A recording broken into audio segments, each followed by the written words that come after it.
the leader in talk radio on the Internet, right here on K98Talk.com.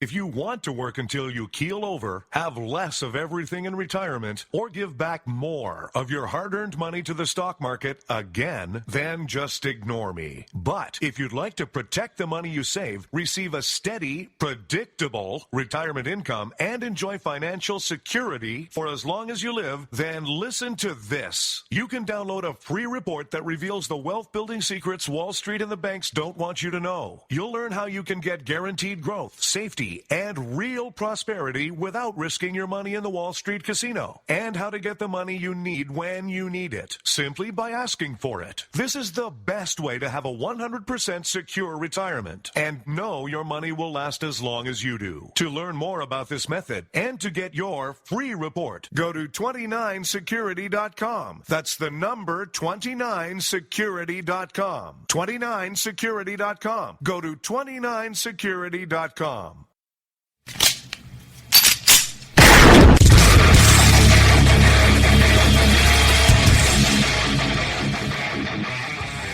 This is Slickery Trigger for Rebel Road Tactical. With proper care and feeding, your pistol will be ready when you need it, there to save your life. Shouldn't your gear be that good? Whether you need a holster for comfortable everyday carry or a tough-as-nails holster for your next training course, Rebel Road Tactical has what you need. Check us out on the web at rebelroadtactical.com.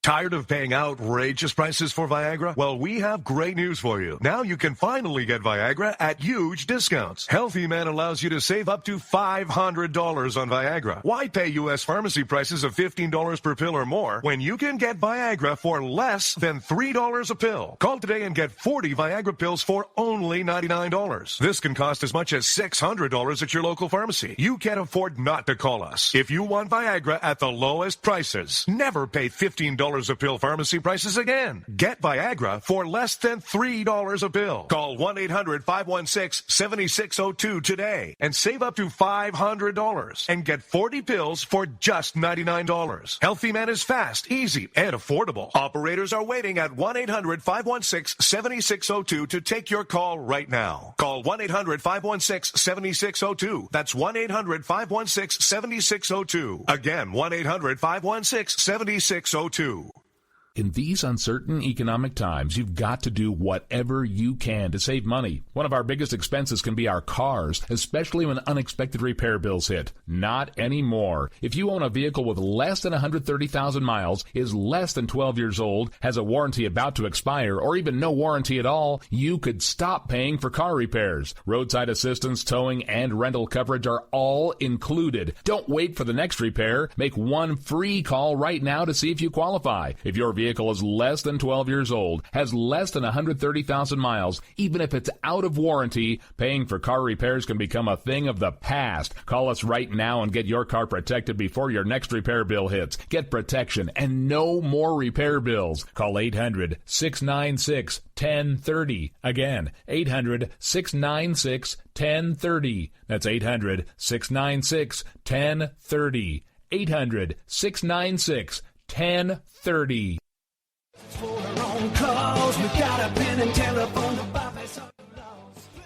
Alright folks, this is Rick Robinson with you. I want to tell you about some friends of mine from a company called Security Enforcement Specialists. When I ran my security agency for 12 years, I worked with one of these partners on a daily basis. He's been involved in this agency now, and with his other partner, they do have over 30 years of experience in the private security industry. If you own a business and you need someone to keep you or your customers or residents safe, then I highly recommend contacting Security Enforcement Specialists today. Give them a call at 405-703-1796. Again, that's 405-703-1796. Again, tell them Rick from K98 Talk sent you. Like I said, if you need the help, they are here for you. So make sure that you go look them up, check them out, and see what they can do. Wrong way. Welcome to the place.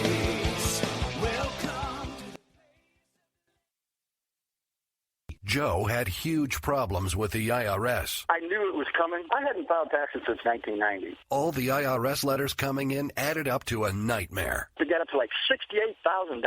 My heart started beating fast. It's like, there's no way, man. I mean, I ain't going to be able to do this. Then they stopped his paycheck. So that's when I started making phone calls and found U.S. Tax Shield. U.S. Tax Shield went to work immediately. They just took the bull by the horns. What blew my mind is he called the IRS right then and there. So why is U.S. Tax Shield A+ rated with the Better Business Bureau? Joe knows. They saved me a ridiculous amount of money. If you owe more than $10,000 to the IRS or state, choose the company Joe chose, U.S. Tax Shield. It was the best decision I made. U.S. Tax Shield is the way to go. Life is good. Thank you, Lord. Call 800-471-3287. U.S. Tax Shield. Boo-rah. Yes. 800-471-3287. 800-471-3287. The Internet will never be the same. You're listening to K98Talk.com. Good God, y'all. What is it good for? Absolutely. Let's get started again.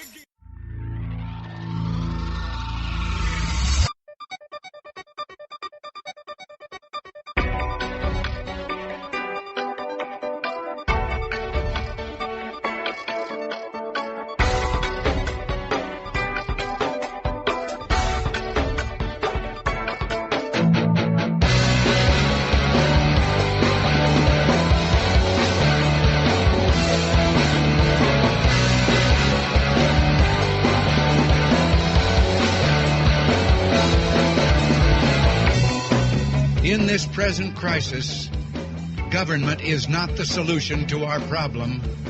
Government is the problem.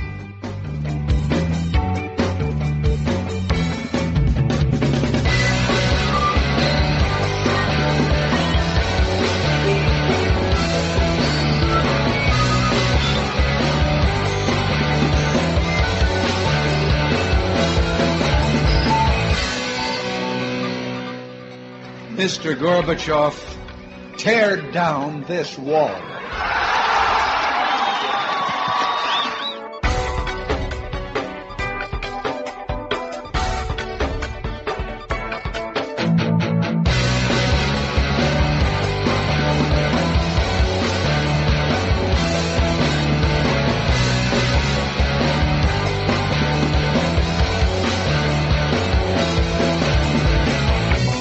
Well, the trouble with our liberal friends is not that they're ignorant.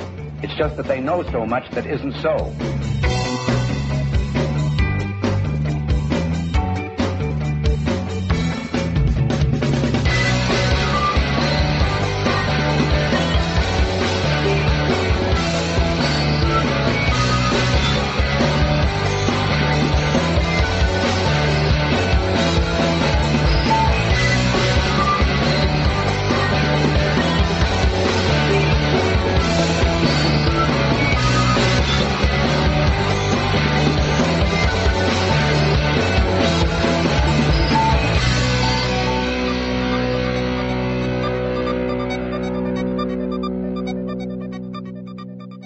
Welcome to the Red State Town Hall program. I'm your host, Primo Mondoni. My co-host, Ken Brown, will join me in a couple of minutes. Please visit the show's website, redstatetownhall.com. While you're there, be sure to like us on both Facebook and Twitter. Which contact us, the email address is premo, P-R-E-M-O, at redstatetownhall.com. Our show's broadcast here on Red State Talk Radio, America's premier grassroots conservative internet talk radio network. The show's also syndicated through iTunes, Stitcher, TuneIn, Podomatic, TalkStream Live, Player.fm, Roku, and at least a dozen other websites. You can listen to the station using their Android, iPhone, and BlackBerry apps. Visit the station's website, redstatetalkradio.com, to download the appropriate app for your smartphone. If you don't have a smartphone, you can listen using any phone on the station's 24/7 listener line provided by TalkStream Live by dialing the following. Studio A, 605-562-4209, and for Studio B, 518-712-0045. Before we start the show, let's give a shout-out to our AM, FM, and digital affiliates, WDDQ FM 92.1 Adel, Georgia, WSFB 1490 AM, Talk 97.7 FM, Quitman, Georgia, WJNW AM 1650, Hermann, Tennessee, Talk Radio AM 1620, KTFL, Gilbert, Arizona, WMQL Radio FM 105.5, Brevard, North Carolina, Kaufman County Talk Radio AM 1680, KCTR, Terrell, Texas, Expro Radio, Gainesville, Georgia, WCNR Digital, West Virginia, and K98Talk.com. Now, let's bring on my co-host from Atlanta, Georgia, Mr. Ken Brown. Mr. Brown, how you doing today, sir? Well, happy Super Bowl Sunday, Primo. Yes. Pulling for the Broncos and pulling for Peyton Manning. Of course, he was Tennessee's most famous ball, I guess. I'd like to see him do well. I'd like to see him get another Super Bowl ring, and that way he'll have 2 just like Eli, and then he can retire if he wants to, or he may stick around another year or 2, I don't know. But I got a funny feeling if he were to win this one, which I don't know if he's going to or not, but if he were to win this one, Ken, that he could, if you go out on top, get that second Super Bowl ring, and then announce his retirement, a couple of weeks later. So I hope that's what happens. But well, I'm pulling for Peyton too. I think a lot of people are. The guy's a class act. He just is. If he doesn't, when he gets through with football, he's so funny to me. I think he's got a career in television. One of my favorite all-time scenes on Saturday Night Live is when he's teaching the kids how to sportsmanship and stuff like that. I watched that the other day and sent it to a friend who had never seen that. I said, "Oh, you're kidding!" And so I sent him a link to that, and I watched it again, and it was so funny. It's just God, if you haven't seen it, you need to YouTube it, because that is one of the funniest skits I've ever seen. Yeah, it goes totally contrary to his persona out in the public. It's just he hits that girl. He's talking about teamwork. Okay, teamwork. Everybody on 3. Yeah, teamwork. And he goes out and he's doing a little scrimmage, and he throws at a girl and hits her in the back of the head, and she falls down. And he goes, "You suck." And there's another kid. He throws it, and I think he hits him in the back because he didn't turn around. Yeah. And he tells him to go sit in the porta potty. The porta potty. Yeah. Time out in the porta potty. Time out in the porta potty. And then he's sitting there trying to teach him how to break into cars. Yeah. The cops come. He goes, "Cops!" And he starts running. All the kids start running with him. It's go. That's good. Good That's stuff. my favorite all-time Saturday Night Live skit. Yeah. Like I say, he is a class act. I wish him the best. But the Carolina Panthers look like a really good team, though, too. So I don't know how it's going to work out. So we talked about it before the show, and I just think it could be a blowout. And I hope it's not. I really hope it's not. But they need to play. Denver needs to play the best defense of the season, and Peyton needs to control the ball. Yeah. And I went yesterday, got my beer and my hot wings and my pizza, so I'm ready. Well, I hope that you're enjoying the game, and I hope I am too. Yeah. I'm hoping it'll be a good one, but we'll see. Anyway, let's get started. Got a bunch of stuff to cover. One article that I wanted to bring up, we're not going to talk about it really a whole lot, is this first article, and the rest of the stuff is all about the election, of course, mostly, and the debate. But the first article is one from the Daily Caller that's on RedStateTalkRadio.com. It's an exclusive story they have about secret Fed docs show that Obama misled Congress during public debt limit hearings. And again, you need to read this to understand the full complexity of this thing. But basically, of course, our president lied to us, lied to the American people, lied to Congress about where we are on the debt. And as you know, Ken, we talked about this, I think, last week. I mentioned that the debt clock on the website was approaching $19 trillion, and in fact, come to find out, the actual debt, which of course the debt clock is just estimation, you don't really know for sure, but it's pretty accurate. We crossed the $19 trillion mark last Thursday. We didn't know that when we did the show last Sunday, but I knew we were getting close, and we actually were over $19 trillion. So now we're $19 trillion in debt, and aren't we like unfunded liabilities? Isn't it like $200 trillion or something? Isn't it crazy? nutty. Oh, yeah, the unfunded. And here's another thing. We talk about millions, billions, and trillions, and I know people get lost on that. And I've put links on the website before to show you how much a billion is versus a trillion and all that kind of thing. I saw a thing the other day that made more sense. That's real easy you don't even have to have a visual. You can just get this in your head. A billion, if you had $1 billion and that was seconds, do you know how long it would take you to get a billion seconds? Do you know how long it would take? It'd be like something, I forget, it was like 3 or 4 days. Okay? Okay. 1 trillion seconds. You know how long that'd take? I'm afraid to ask. It's over 30 years. Oh, good gosh. Yeah, that's a good analogy. That's a good analogy. That makes it to where any idiot can figure that out. It's like, geez. 3 days to 30 years, yeah. Yeah, a few days versus 30 years. And that's the difference between a billion and a trillion. And we're 19 trillion. So again, if you were to convert that to seconds, it'd be 30 times 19, which would be what? Whatever the hell that is. It'd be under 600 years? Under like 500 some plus years. That's at what point is it too much? Well, as far as I'm concerned, about 10 years 18 trillion years ago.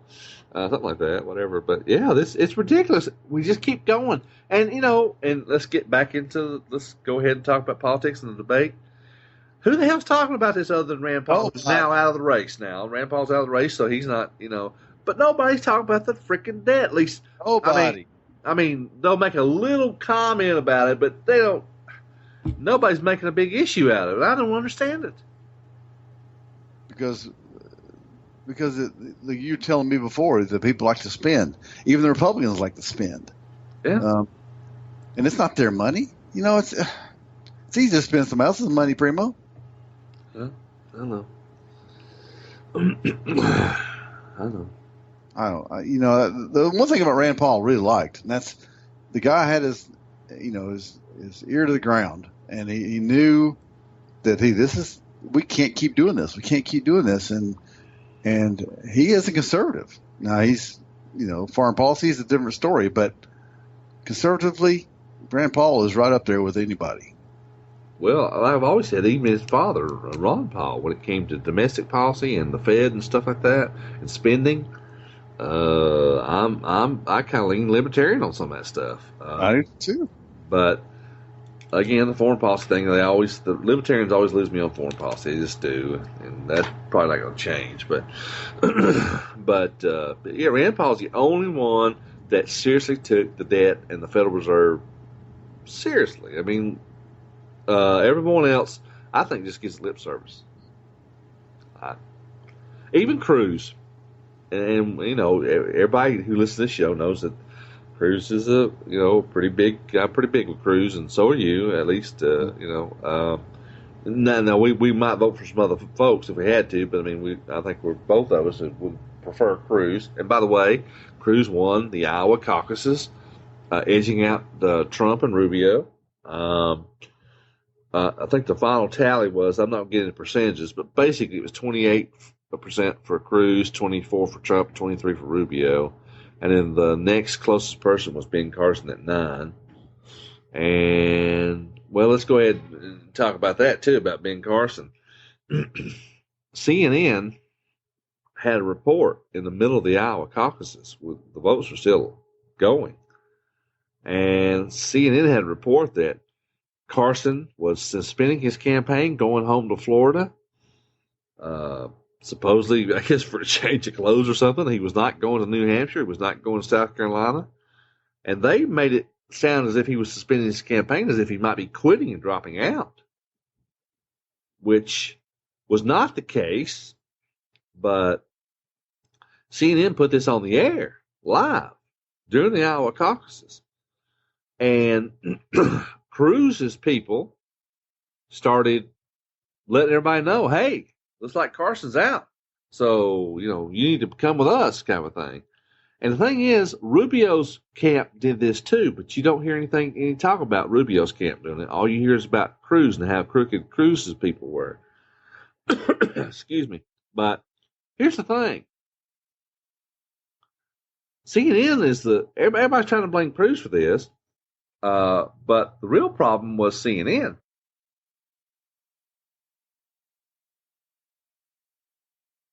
Excuse me. I'm having trouble with my throat. And the thing is, it's not Cruz's camp or Cruz's responsibility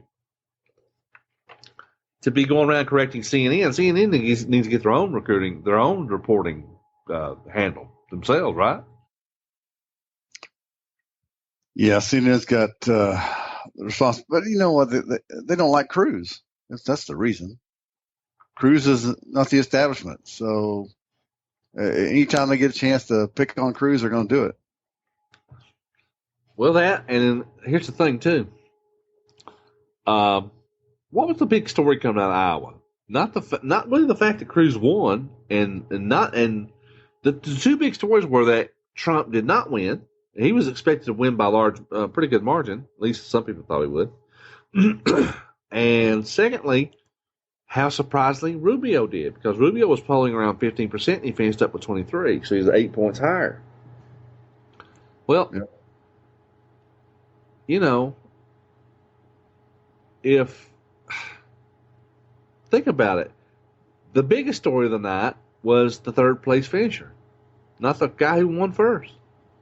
And that has to do with, like we talked about, the mainstream media, they don't like Cruz at all. They can't stand him. And, well, most of the GOP can't. A lot of the GOP establishment can't stand him. I mean, he's not a popular guy on Capitol Hill because he doesn't go along he doesn't play along to go along kind of thing. That's just not the way he does things. No. And some people think that's a good thing, and some people think that's a bad thing. So, matter of fact, there's an article from the American Spectator on the website, and it's entitled "Panic at the GOP Yacht Club," because the people in the GOP establishment, they're starting to get worried. And I found out just the last few days, Ken, why they're so worried. It's not just that they think that maybe Cruz might do better than they're all thinking he would do. I did not know this until just recently, the last few days. Cruz has a lot more money than I thought he had. His fundraising has been really doing well.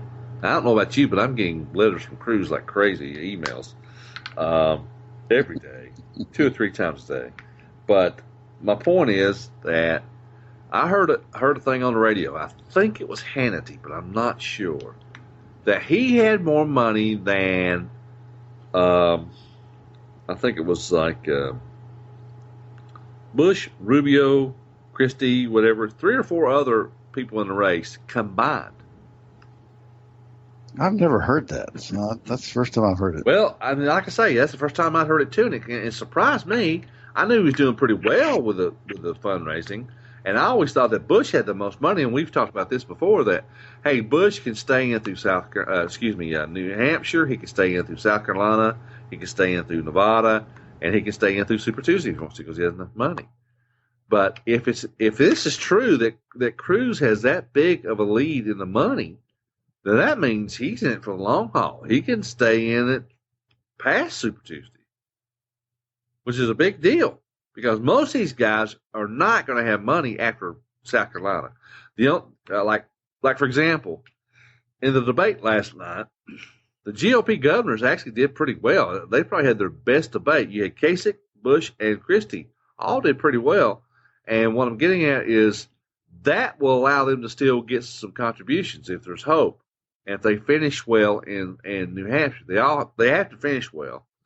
But if they don't, let's say, for example, Kasich doesn't do well, which right now Kasich's toward the top. Trump still leads. I think Kasich is second. But let's say, for example, he doesn't do well on election night. Then his hopes dry up, because Kasich is not going to do nearly as well in like South Carolina, Nevada, Super Tuesday states. They have to perform well in New Hampshire to go past that. And that's why Rand Paul got out. That's why Mike Huckabee got out after Iowa, because they realized, well, we didn't do well in Iowa, and we're not going to do well in New Hampshire. We're wasting our time. We're wasting our money. We're out. Mm-hmm. And I kind of hated to see Rand Paul go for the very fact that we talked about, was that he was one of the few people who talked about the debt in the Federal Reserve. And yep. I don't know. What do you think is going to happen in New Hampshire with based on, and we'll talk about the debate, some of this too, but based on what happened in the debate, based on what the current polls are saying, et cetera, what do you think is going to gel out there? Well, I'm interested to see how they talk about Trump has got such a huge lead. You know, he doubles the next person. So I'm interested to see if that really happens. Is he that big a deal in New Hampshire? Does it translate to votes, in other words? Yeah, because I'm not so sure. Yeah, I'm not either. Because think about Iowa. He finished second, which is fine, but everybody predicted, pretty much most people thought he'd finish first. And they thought that if there was a big turnout, which they had the biggest turnout they've ever had in Iowa, they thought that would benefit Trump because he has these huge crowds. Well, those huge crowds did not show up to vote. Yeah. Even though there was more, they had like 180-some thousand people in the Iowa caucuses, which is like, I don't know, 50 or 60,000 above what they normally have. And by the way, the top three people, Cruz, Trump, and Rubio, the amount of votes they got would have been the most votes by any Republican candidate ever in history in Iowa because of the huge turnout. But the huge turnout benefited Cruz, not Trump. Of course, it benefited Rubio, too, at least to a certain extent. You think that Trump is, you know, how you're in whatever town you're in Iowa or even New Hampshire, and Trump comes to town, and you go to see Trump because it's a spectacle. You know, it's the circuses come to town. Yeah, the freak show. So you're going, and plus he gets on. I want to see him get on the media, you know, and get on the hecklers and those kind of things, and that's fun. That's fun to watch. Yeah. And although I'm not going to vote, you know, I don't care about voting, but I'm going to go watch. So there's, you know, 10,000 people or some outside waiting, and but they're not voters. They're just spectators.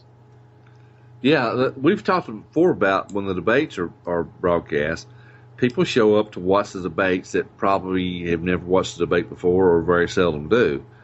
And I think that's kind of the same thing that goes when he has these huge crowds. You got people showing up. Like you say, the circus is in town, so let's go watch the circus. And I don't know if these people are voting, if they've ever voted. I think you got people showing up that are just it's kind of like watching a train wreck kind of thing. Yeah. It's you got a lot of curious people, and you got a lot of rubbernecking going on, and you know, like when you're on the interstate and there's a wreck, everybody's sitting slowing down, looking at what's going on. But how many people are going to stop and help? Very few. Yeah. You know, it's that sort of thing. At least I think so. So that's the thing. Is New Hampshire going? If he goes in there and blows people out, and you know, and the second place person is way below him, then the polls are true. But the polls weren't true in Iowa.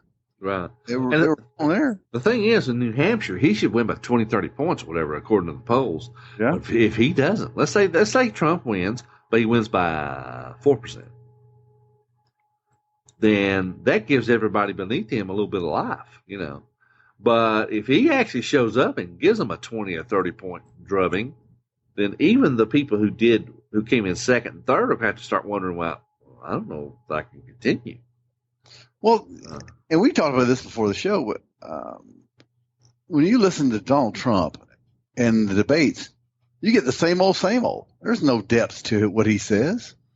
No, I said he wasn't even good, and I made the analogy. He's not even good topsoil for your garden. No, he doesn't go very deep, and I don't think he has a really good understanding of a lot of the issues. He just, I mean, I've said this before, and I'll say it again. His campaign is nothing but a bunch of bumper stickers. He's not thought this stuff out, I don't think. Well, even the moderators last night said, give us specifics, and he doesn't do it. He rarely or seldom is able to do that because, again, I don't think he's really thought these things out. He has his own gut feeling, and he just kind of goes with that and says that. And for a lot of people, apparently, that's okay. I'm not one of those people. I like to know a little bit about, well, exactly how are you going to do that? I mean, when he talks about, he's always saying, well, if Trump is president, America's going to win again. That's like, well, that's good. Okay, so how are you going to do that? And you'll be waiting a long time to get specifics on any of that kind of stuff. And I don't know. I guess what I'm saying is I want more from that from my president. I don't want to repeat what we did this last time and just elected a celebrity. I don't want that. No, I just don't. I don't want a deal maker in there that's going to make deals just to make deals. I don't know what this guy really wants. I mean, he says he's conservative, but then again, 3 or 4 years ago, he was a liberal in many of his views. Oh yeah. So, I mean, I don't know what it's a crapshoot, and I don't want that. I know what Cruz brings to the table because he's shown me. But this guy, I mean, I'll vote for him if he's the nominee. I'll definitely vote for him over whoever the Democrats have. But I really would rather a tried and true, politician that's been in there a while and has fought the system. Well, I want someone who is firm in their beliefs and knows what they are, and they've actually sat down and thought about this stuff and can give you reasons as to why they feel the way they do about whatever. I don't see that kind of depth from Trump, and I hate to say it, ladies and gentlemen. If you're for Trump, that's all fine and good, of course, but ask yourself, what is this guy's core beliefs? What does he really believe in? And I'd be, I don't know. Well, yeah, even when Jimmy Carter said that he would rather have Trump. Well, yeah, he says he would rather have Trump because he's more malleable. In other words, he could be bent. Can be bent to the will of whatever. And he says Ted Cruz isn't. Well, to me, that's an endorsement for Cruz. That's exactly what that's why I want Cruz. If Jimmy Carter will make that kind of statement, and knowing Jimmy Carter, and I'm from Georgia, and I'm almost 58 years old, I know Jimmy Carter. And he says that, I don't want Trump. Yeah, that's true. Hey, we're running a little late, of course. Let's go to break, and when we come back, we got plenty more to talk about. Stick with us. We're going to talk more specifically about the debate and what happened last night, and it should be fun. This is the Red State Town Hall. We'll be back in just a few moments. Red State Talk Radio, WRS Cleveland. Hi, this is Jeff Carlisi from the band 38 Special. The mainstream media has failed the American people once again. Internet radio networks like Red State Talk Radio will not fail you. Tune in 24 hours a day. Studios A and B. Great conservative programming around the clock. Red State Talk Radio, the dominant force in Internet conservative talk radio.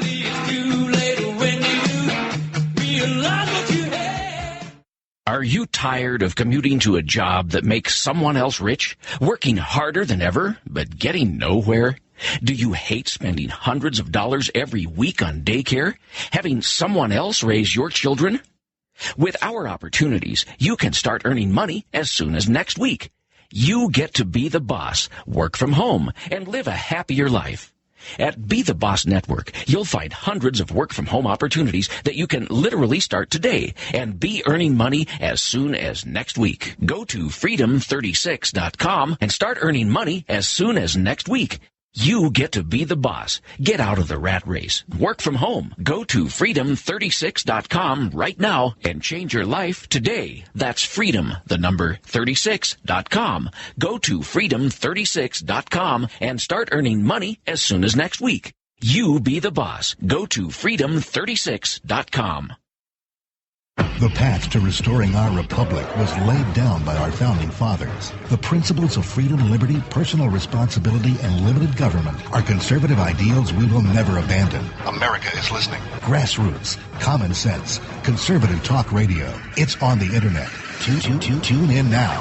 Red State Talk Radio, featuring some of the most popular internet talk show hosts in America today. Are you listening? RedStateTalkRadio.com.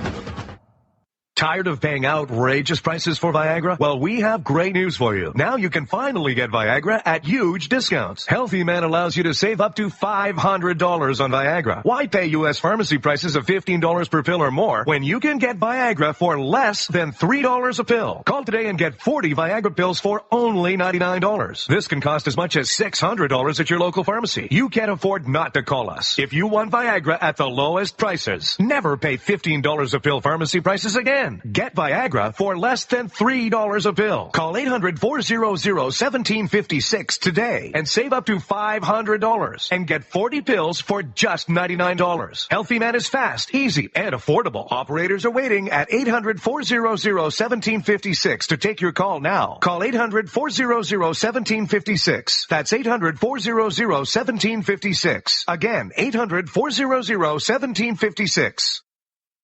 Tired of the same old blah, blah, blah of traditional conservative talk radio? We know that under the 49% rate, the U.S. economy is voting for Bill. Then tune in to New Media's Talk Monster for grassroots, common sense, conservative talk radio, Red State Talk Radio.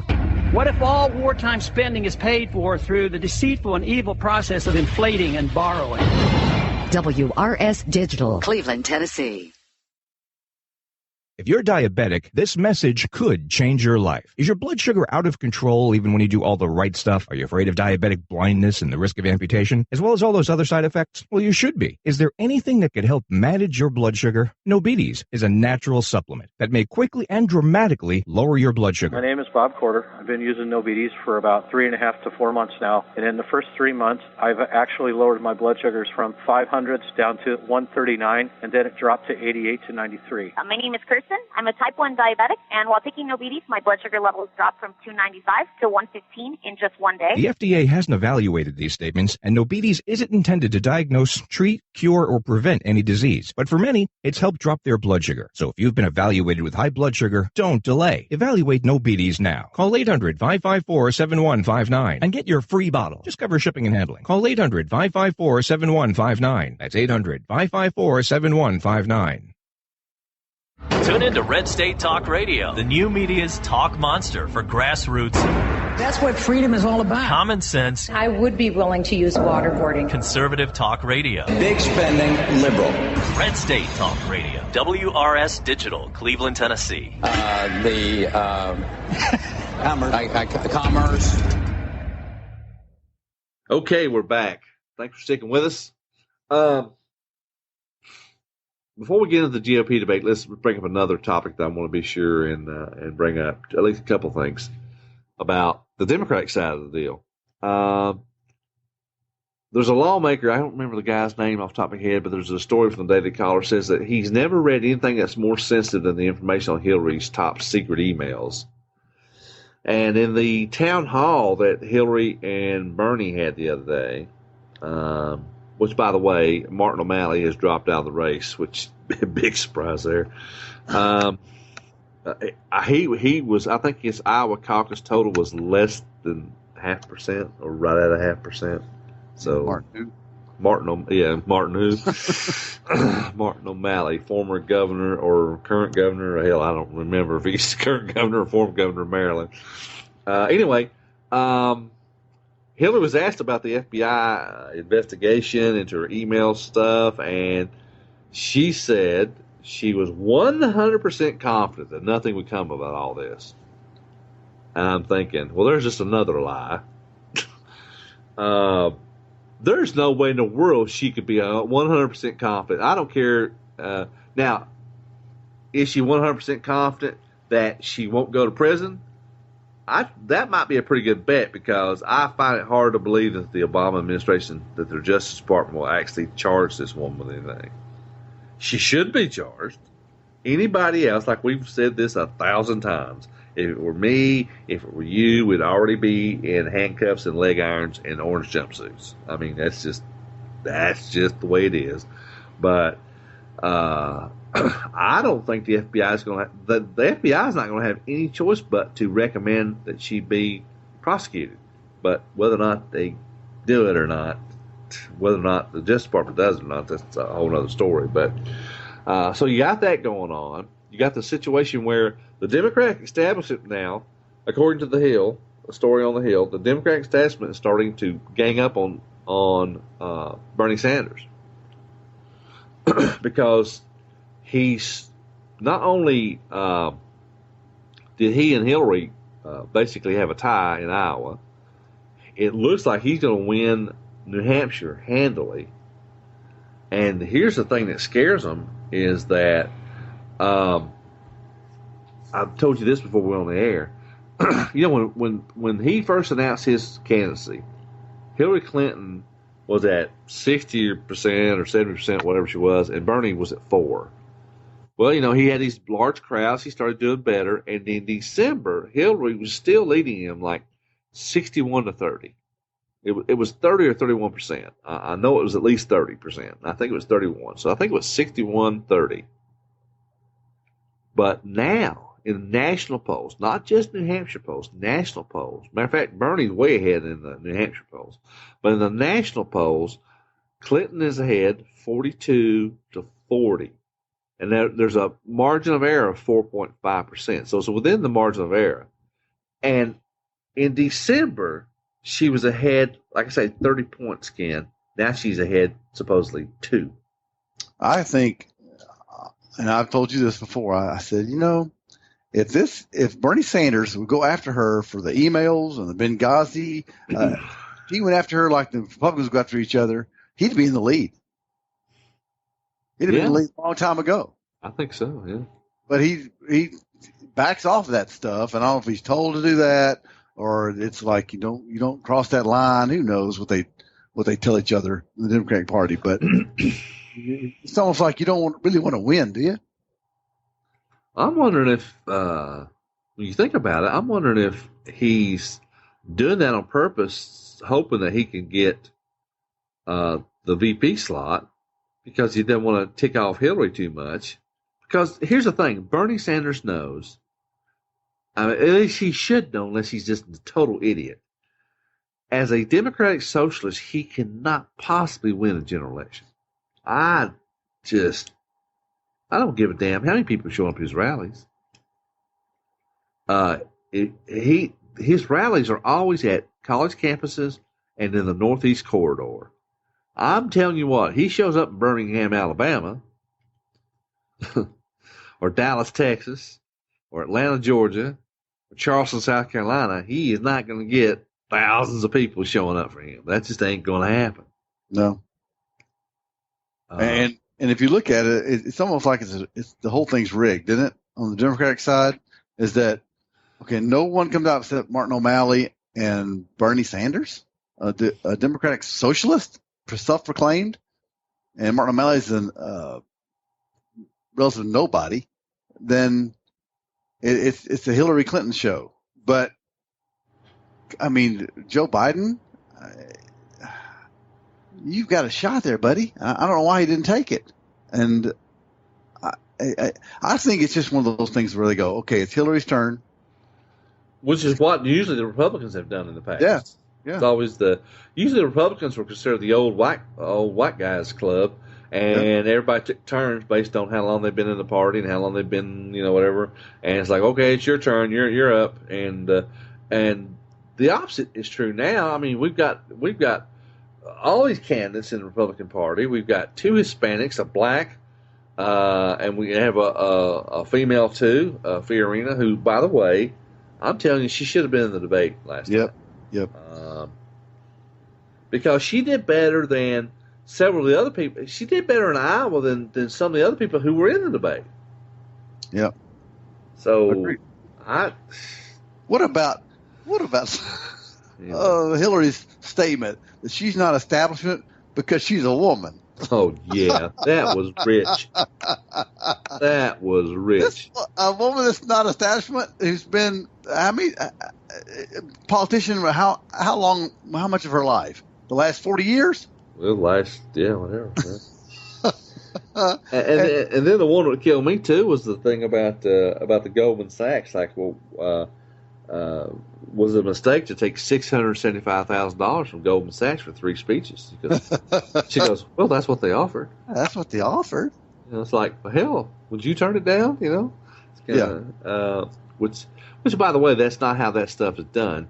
She has an agency that books her for these things, and the agency negotiates on the behalf of Hillary with whoever wants to have the speech done, and that's how they arrive on the figure for each speech. It's not necessarily that Goldman Sachs just throws out a freaking number, and she of course accepts. That's not the way that stuff works. That's just ridiculous. Primo, she was broke when she left the White House. Don't you remember that? Well, yeah, maybe she was, but I tell you what, in the past few years, I think I saw an article that she and Bill together have collected, get this, $153 million in the foundation. Well, $153 million just in speech fees. Oh, speaking fees. $153 million. That's amazing. Now, most of that, Bill Clinton got most of that, but still. And we don't even know how much in the foundation, right?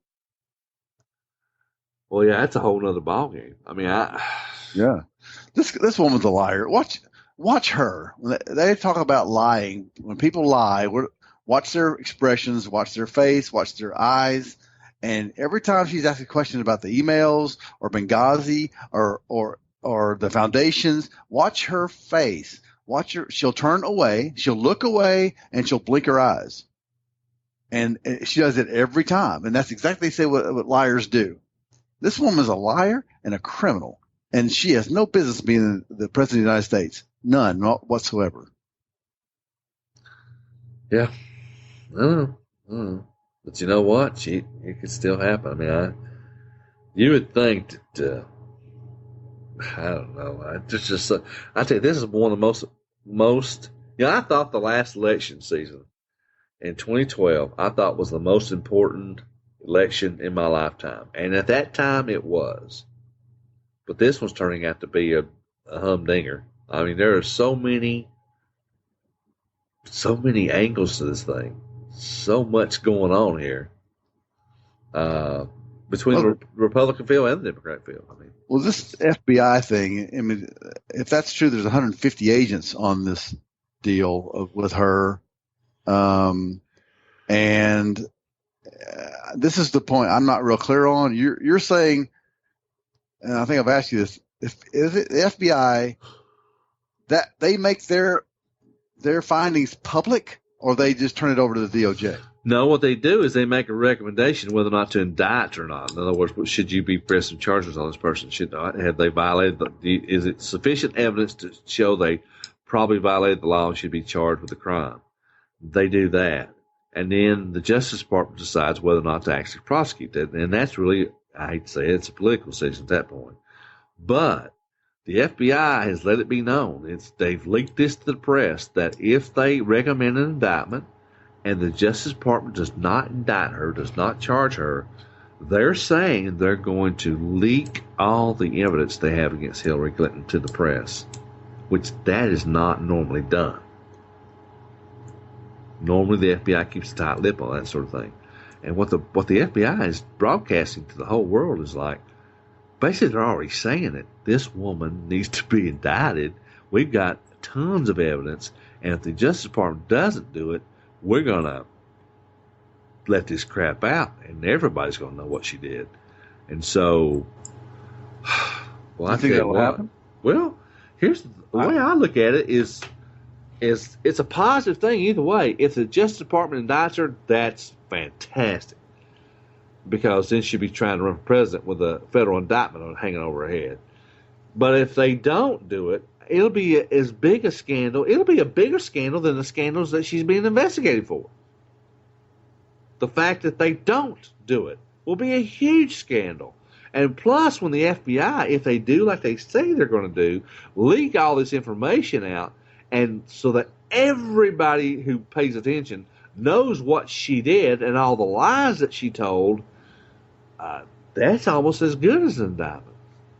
She'll be indicted in the realm of public opinion. Well, I hope they do it. That's the me part too. I'm not real sure about. Me too. I just wonder how much pull Obama has in the FBI. Because if he does not want her indicted, how much control does he have over the FBI? Well, see, like I say, that they can't make the indictment anyway. All they can do is recommend that she be indicted. And from what I understand, Director Comey is pretty independent and he does what he wants, and they say he's a good director. They say he's on the up and up. Well, so I hope so. I hope that's. I mean, I have faith in my country that the cream will rise to the top. But this, well, I'm to not a point. sure. To a point, I have faith. That's what I'm saying. Yeah. I don't know how much to really put in. This is all just talk right now, and you and I both know this woman belongs in jail. So, will it happen, or will if they don't indict, if DOJ doesn't go after her, which they probably won't? Will that stuff really be leaked? Well, I hope the DOJ goes after her, and the reason is, I'm telling you what, it'll be one of the happiest days of my life, adult life, to see her being perp-walked to a federal courthouse. That would just tickle me to death.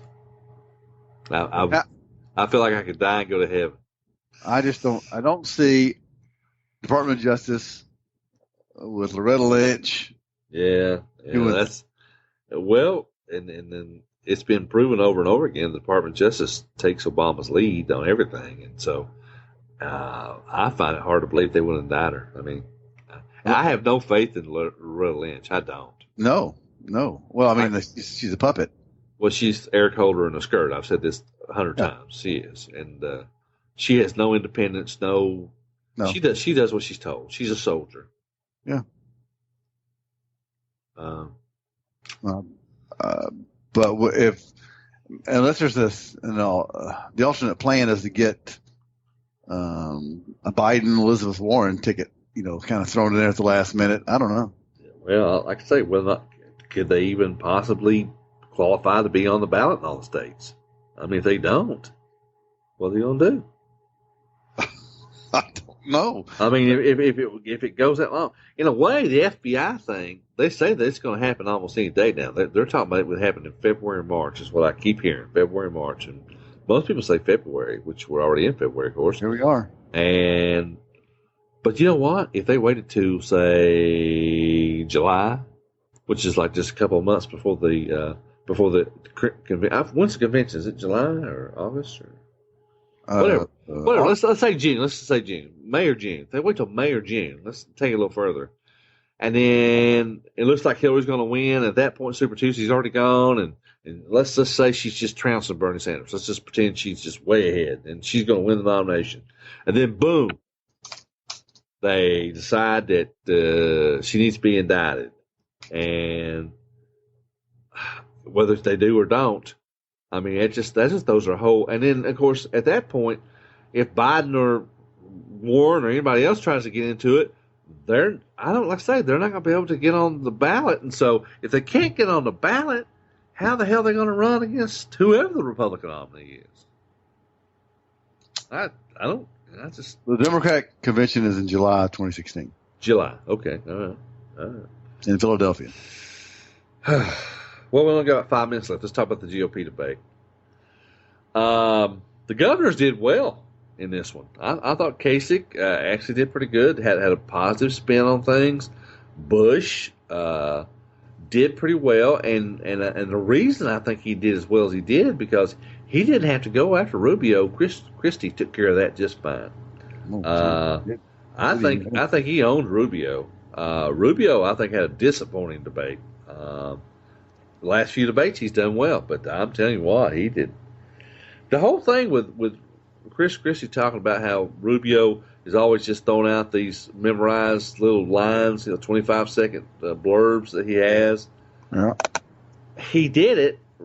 Christie called him out on it, and then when Christie called him out on it, and Rubio responded, he did it again. Yeah. I'm thinking, what is wrong with you?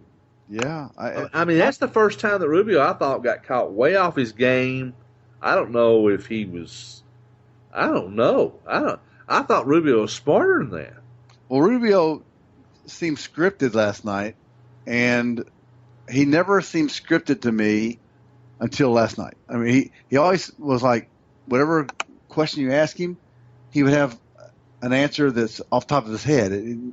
But last night didn't seem that way. Just didn't. Do you think maybe his handlers got to him and said, hey, look, we need to play it safe now. You're in a good position. Here are the lines we want you to say. Just keep saying this over and over again. And, of course, they didn't know that Christie was going to bring that up. And I think he didn't know what to do. Yeah, he didn't. Caught him off guard, definitely. Caught him off guard. I mean, but once Christie acknowledged the fact that he was repeating the same thing, and then he did it again, I thought, what the hell is wrong with you? And then Christie said, there it is. There it is. He goes, there and he goes right. Yeah. He was right. Yeah. I'm not a Christie fan at all. No, not me at all. But he did well. I think Christie did himself a big favor last night. I still think that people forget that this is the same Christie that hugged Obama. Well, I hadn't forgotten it. No, but I'm saying that you need to. Oh yeah. And he was for Sotomayor, and he says he wasn't. I mean, that's a flat lie. Yeah, well, Christie has a little bit of trouble with the truth too, like. Yeah, but if you call a liar to his face, and you let him off the hook, Rubio looked out of sorts. Trump and Bush went out a little bit. What do you think about the deal where Trump told Bush to shut up and he got booed? And he put his fingers to his mouth and shh. Yeah.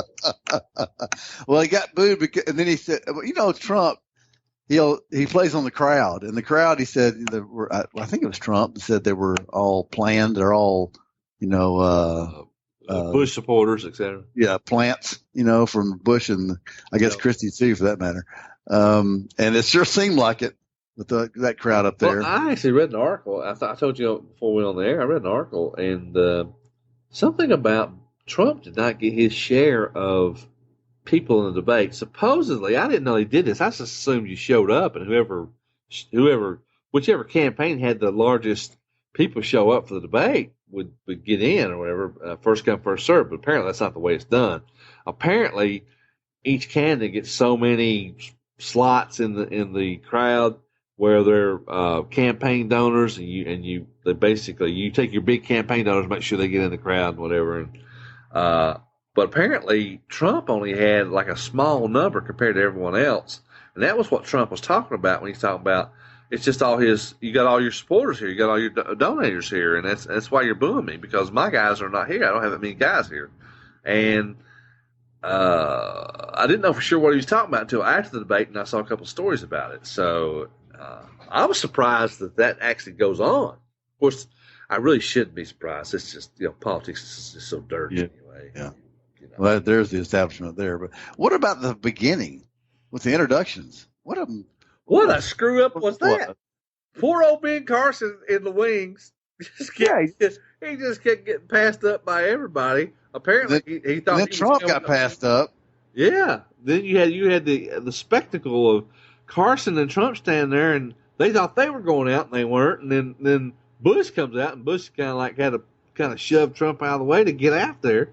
What a foobar was that? I mean, that was just.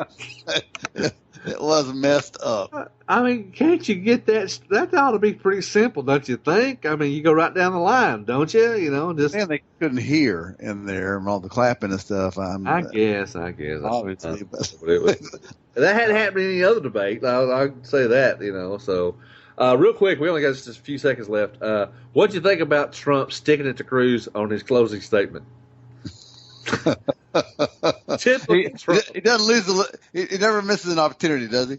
Typical Trump. It was, and I literally started laughing And even though I'm a Cruz supporter, I thought, damn, the guy is good. You have to give it to him. He is good. Yeah. At that kind of stuff. He just that's what his people like. Oh, I know. Hell, I liked it, and I'm a Cruz guy. And I thought, geez, you can't even do a closing statement without taking a jab at somebody. That's why he's helped this whole process for the Republicans. He's been a boost energy wise. Oh, he has. Yeah. And people have tuned in that wouldn't tune in. So we'll see. Well, let's just see if they show up in New Hampshire to vote this on Tuesday. We're out of time. You want to take us out, Ken? If we lose freedom here, there is no place to escape to. This is the last stand on earth. Ronald Wilson Reagan, our 40th president of these United States. That's it. We're out of here. We'll see you next time.